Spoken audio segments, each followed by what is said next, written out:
From the moment we drove into town, we knew we were in for a unique experience. Cusco, Peru is different from every other place we've been. Its distinctive architecture combines Incan stonework with colonial Spanish features. Once the capital of the Inca Empire until the Spanish conquest in the 16th century, Cusco served as a vital hub of power, culture, and influence, shaping the history of the Andean region. We'll share some must-see sites, everything you need to know, where we stayed, and what we spent for 10 days here.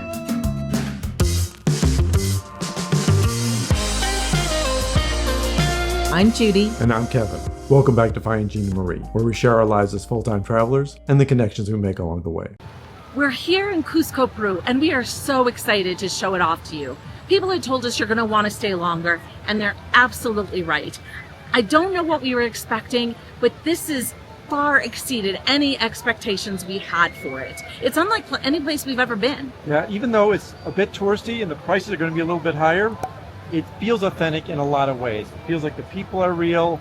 It feels like the town has an atmosphere to it. And I'm so glad we've got time here after our Machu Picchu visit, because I would have been disappointed if we only had a couple days here. Yeah, you're not going to want to miss this episode. We're excited to show you everything we see and do. We spent 3 days in Cusco, visited Sacred Valley and Machu Picchu, and then came back for another week.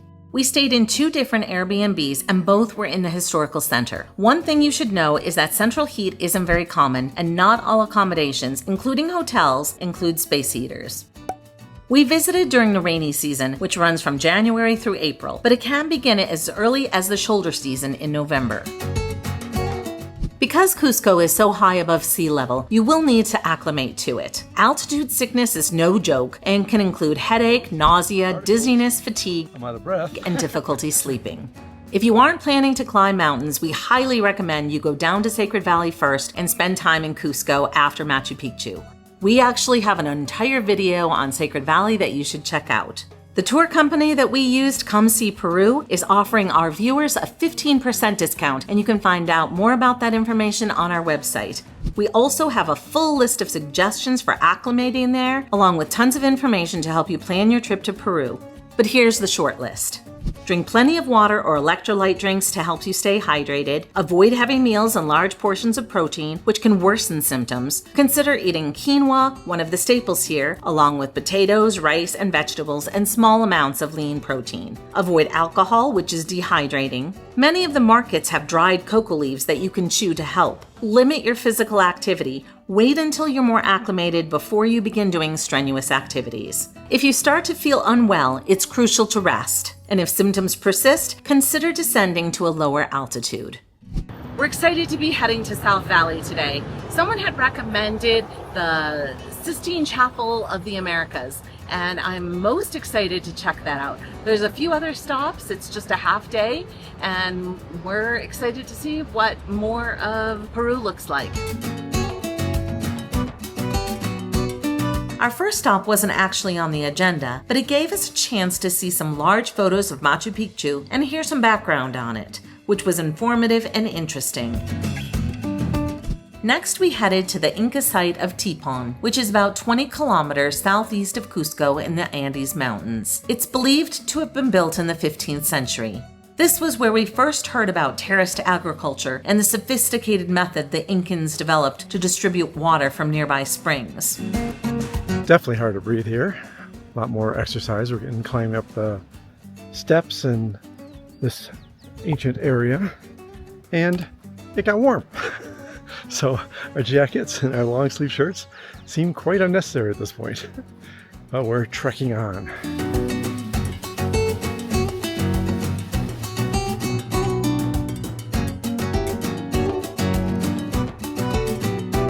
Okay, also representing the 4 elements of the life. Well, fire, water, earth, fire. And this fountain represented the duality.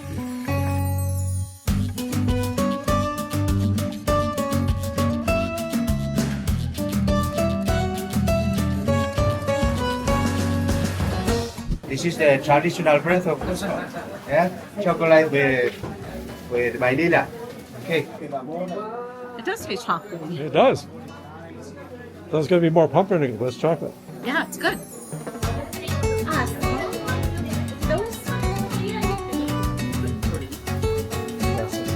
How much? 3.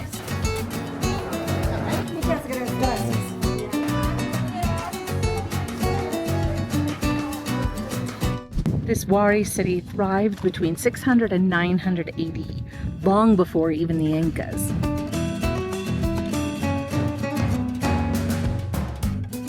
It's one of the most extensive pre-Inca sites in the Cusco region.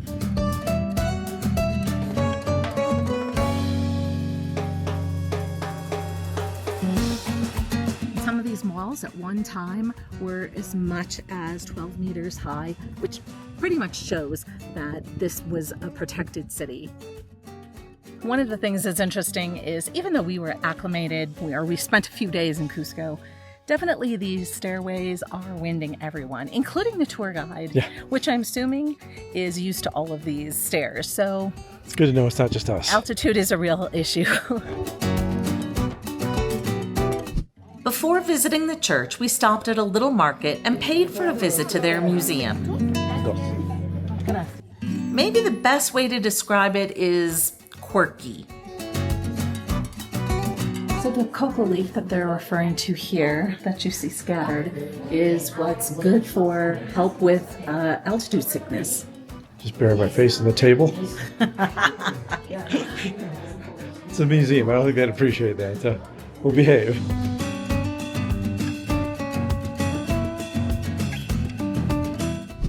The grand finale was seeing the Baroque church of Andahuaylillas, which was built during the Spanish colonial period. We were super disappointed that we couldn't take photos or videos here, but we loved the blend of European and indigenous influences. Inside, there are stunning frescoes and murals and 2 of the oldest organs in all of America. But what will catch your eye more than anything is the amount of gold leaf that covers so much of the interior of what otherwise looks like a more modest church.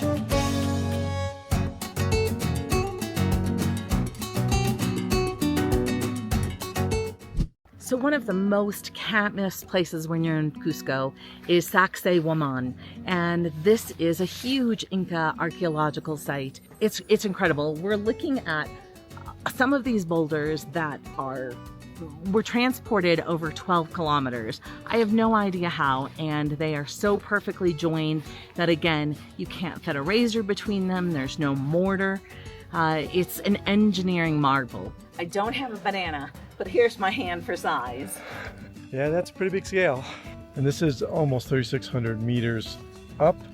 So you want to take an Uber or taxi up here and take the second entrance, Which is higher. Which is higher, which is the ticket entrance. And then you get to start at the top and see all this glory.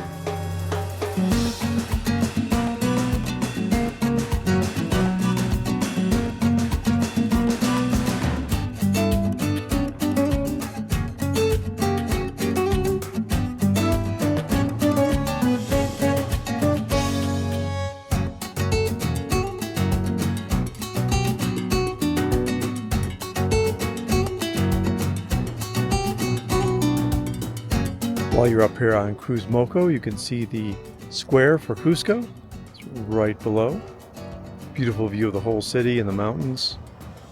Well worth the trip up here just for this alone. But don't miss all the Inca stuff, because that's great.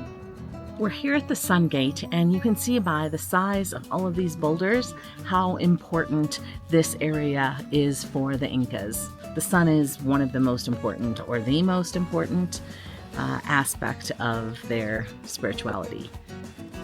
So when you first enter the park, you're going to go through this big complex on the other side, and this is the main plaza in the middle. You got to cross the main plaza to get to the throne side, which is another set of steps, and there's also tunnels here too. So the thrones are the Sacuna, and then Quocha is, I don't know. So the Quocha, it means lake or reservoir. Okay, so there was a man-made water storage system, and that's what the Quocha is. Okay. And it likely played a role in the rituals related to water here. So we got the throne, the water, and the tunnels. Yes. All right. You know, distance is relative. We've walked a kilometer in cities all the time. I mean, that's kind of our go-to distance. But when you're looking at these rock steps that are angled downward, so it's all relative. That one was just slippery.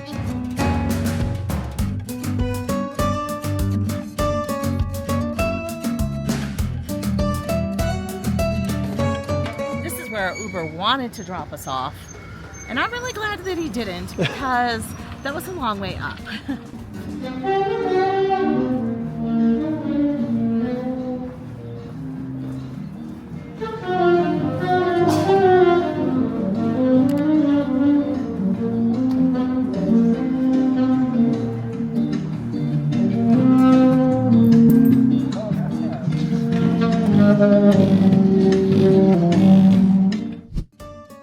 We're here in the main courtyard of the Temple of Qorikancha, and you can see how the walls of the Inca structures are here. There's a ceremonial fountain. It dates from the Inca period when it was used during pre-Hispanic religious rites.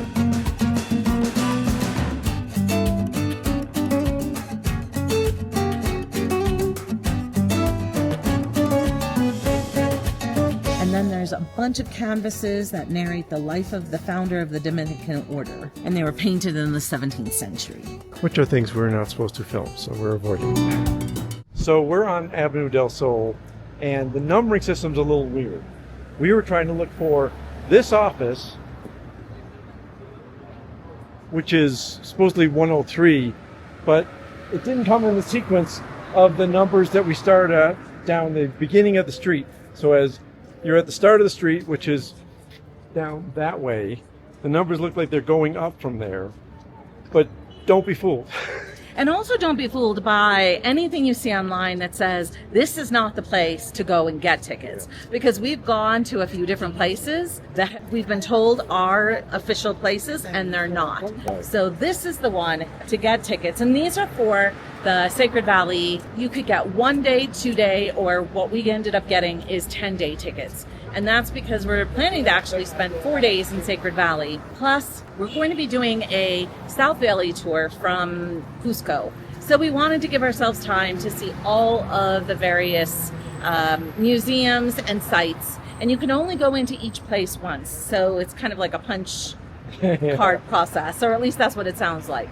The main plaza here, Plaza de Armas, was formerly an important ceremonial site for the Inca Empire. It was much larger back then and was surrounded by palaces of the Inca rulers. When it was colonized by the Spanish, they reshaped the plaza by building churches and other Spanish-style buildings around its perimeter.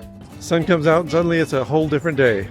We're not cold, we're not getting rained on. Feels completely different. A Cusco transformation in just an hour.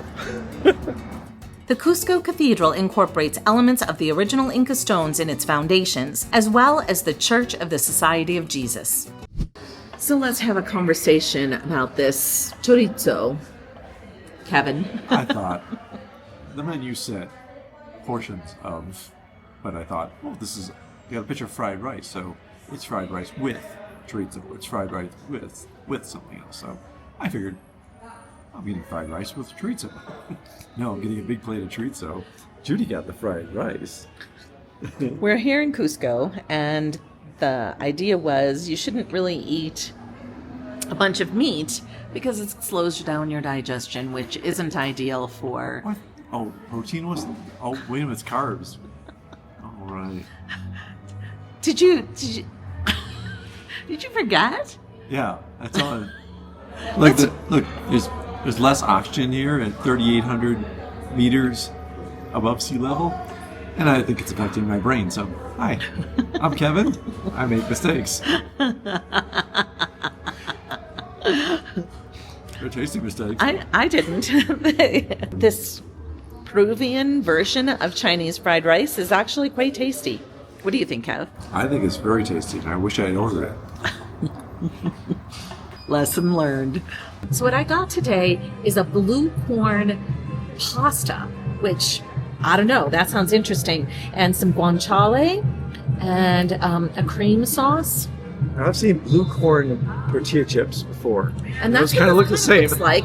But they said that they were homemade pasta made with dried blue corn.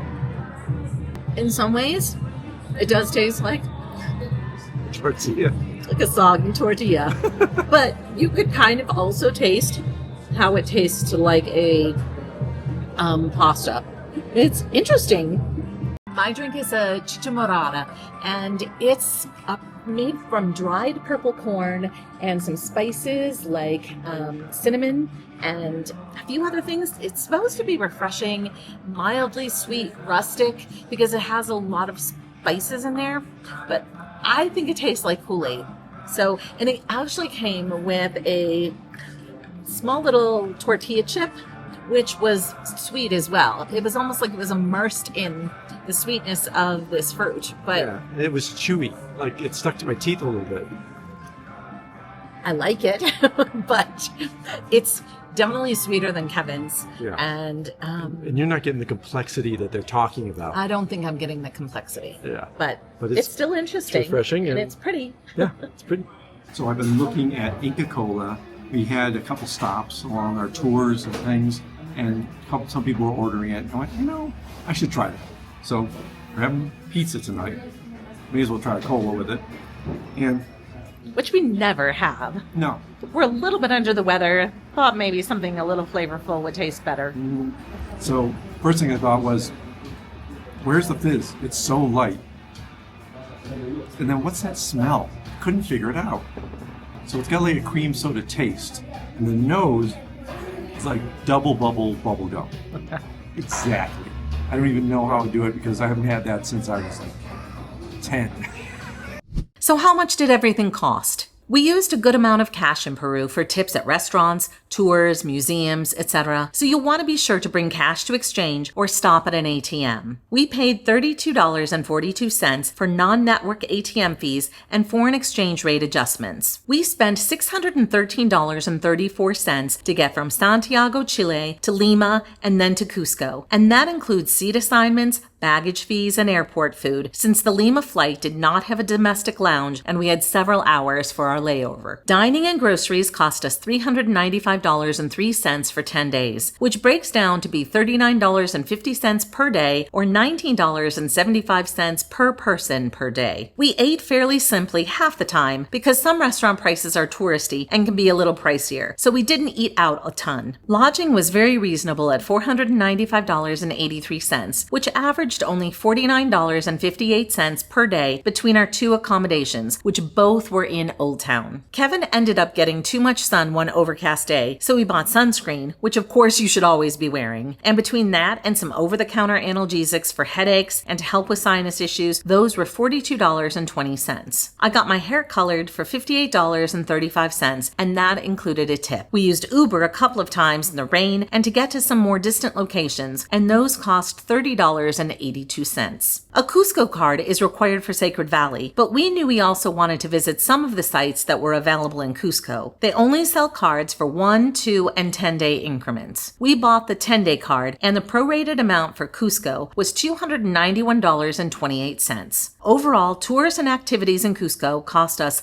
$384.52, which included tips. We spent a total of $2,052.51 for 10 days in Cusco. Excluding travel costs to get here of $613.34, that breaks down to $143.92 per day, or $71.96 per person per day. We really think that Cusco is worth your time after a visit to Machu Picchu. And if you haven't already subscribed, we would love for you to do that. It really helps us. Go to findingginamarie.com where you find our downloads, articles, our free community forum, and you can check out our behind-the-scenes content for our Gelato members. Until next time. Until next time.